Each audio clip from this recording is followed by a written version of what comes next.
सबको प्रणाम।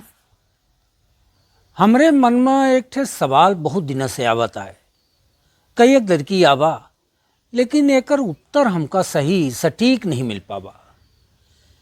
यह सवाल है कि हमरे हियाँ रीमा संभाग भर में जेठ भयाहु एक दूसरे के छूते नहीं। यह परंपरा काहे बनी, कैसन के बनी, ये हमरे आज तक समझ में नहीं आवा, न के बताई से के बारे में। अब हमरे हियाँ यह नियम है, ये अपना माले रीवा, सीधी, सतना, शहडोल, सिगरौली, कई एक जगह ऐसा है कि जेठ भयाहु एक दूसरे से न बोलते न एक दूसरे के छूते। लोग तो यहाँ तक कहा था कि जेठ भयाहु के परछाइयों अगर एक दूसरे के ऊपर पड़ जाए तो उहुम दोष है, उहुम पाप है। जमाना बहुत बदल गया है, सब के वो आधुनिक हो गए हैं। एक बाद यह कई जगह यह परंपरा अब अहिनो है। अब अहिनो जेठ भयाऊ एक दूसरे कैतिन देखत नहीं आई। अब यह कैसन के हमार पूर्वज लोग बनाई नहीं, यह परंपरा कैसन चलल आई, ये हम बहुत ज्ञानी विज्ञानी पंडितन से पूछन, कई एक जने बुजुर्गन के से सयानन से पूछन, लेकिन उत्तर सही हमका क्यों नहीं दे पाइस। अब अहिनो यह सवाल हमरे मन में बीच बीच में आवत रहत है। अब यह समझ ले कि आजकल ज़माना थोड़ा बदला है, अब वह नहीं रहेगा।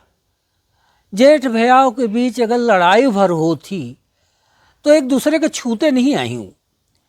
भड़वा बर्तन फेंक के मार दे ही, लाठी डंडा फेंक के मार दे ही, ईंट पाथर फेंक के मार दे ही, पर छुई ही ना एक दूसरे का। जेठ अगर एक लोटा पानी भर मांगिस भैया से तो दूरी से दे के जाई, छुई न जेठ का। तो एक दिन हम सोचत रहन, बहुत सोचने के बारे में, एक दिन हमारे दिमाग में यह आवा कि यह प्रथा, यह परंपरा कहाँ बाली और सुग्रीव के लड़ाई से नहीं जुड़ी है। रामचरितमानस में अपना पंचे जानत हो, एक ठे प्रसंग है बाली सुग्रीव के लड़ाई के। बाली बड़ा भाई रहा, सुग्रीव छोट। बाली सुग्रीव में लड़ाई भय और सुग्रीव का बाली अपने राज्य से बाहर खदेड़ दी मार मूर के, और ओके पत्नी का अपने साथ रख ली, माने भयाहू का। तो यह बात सुग्रीव भगवान राम से बताइन। भगवान राम बाल के वध करे आए और बाल के ऊपर बाण चला दीन। ओके बाद जब बाली का पता चला कि भगवान राम हमरे ऊपर बाण चलाएंगे, तो वो पूछिस भगवान राम से कि प्रभु हमार कौन गलती रही, हमका अपना काहे मारन। तो ओमा तुलसीदास जी एक ठे चौपाई लिखे हैं, भगवान राम जो जवाब दीनी नहीं ओके संबंध में। अनुज बधु भगनी सुत नारी, सुनु सठ कन्या समये चारी, इन्हीं कुदृष्टि बिलोकय जोई, ताही बधे कछु पाप न होई।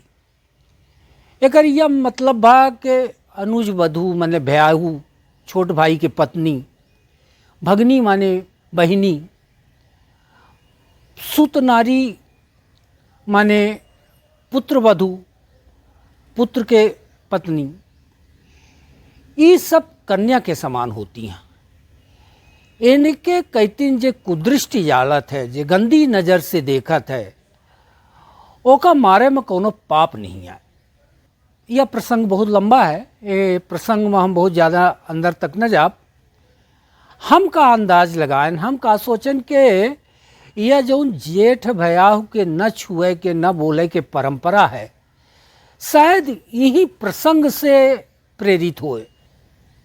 तुलसीदास जी तो में यह कहे हैं कि इनके ऊपर कुदृष्टि न डाले चाहिए, लेकिन हमका यह लागत है कि हमार जो पूर्वज लोग रहे हैं तो भयाहु के न छुए के न बोले के परंपरा यहीं से डाले रहे, यहीं से बनाए रहे, ताकि ऐसन भविष्य में कौनो अवसर न मिले केहू का।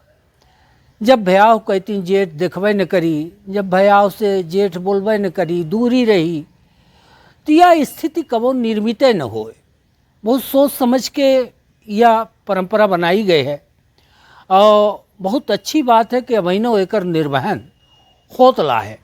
और बाली बहुत बड़ा पाप कीने रहा, अपने भयाव को अपने साथ रख लीने रहा, छोट भाई सुग्रीव का मार के खदेड़ दिए रहा। तो जौने कौनो दूसर ऐसा बाली न पैदा हों, ऐसे शायद यह परंपरा बनाई गई रही। हालांकि हम दावे के साथ यह नहीं कही लगाए, ये तो हमारे मन के विचार आए।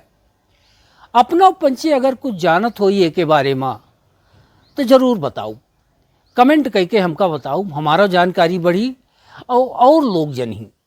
ऐसे कि यह जेठ भयाव के न छुए के, न बोले के, न देखे के परंपरा हमारे यहाँ आजो बहुत जगह है। आजो लोग माना था, भले ज़माना बहुत आगे बढ़ गया हो, लेकिन बहिनों कई एक जगह भयाव व जेठ एक दूसरे के देखते तक नहीं आई। छुए बोले के तो बात बहुत दूर है। बस अपना का अगर कुछ समझ में आवत होए, अपना के पास और कोनो उत्तर होए तो हमका संतुष्ट जरूर करब। धन्यवाद।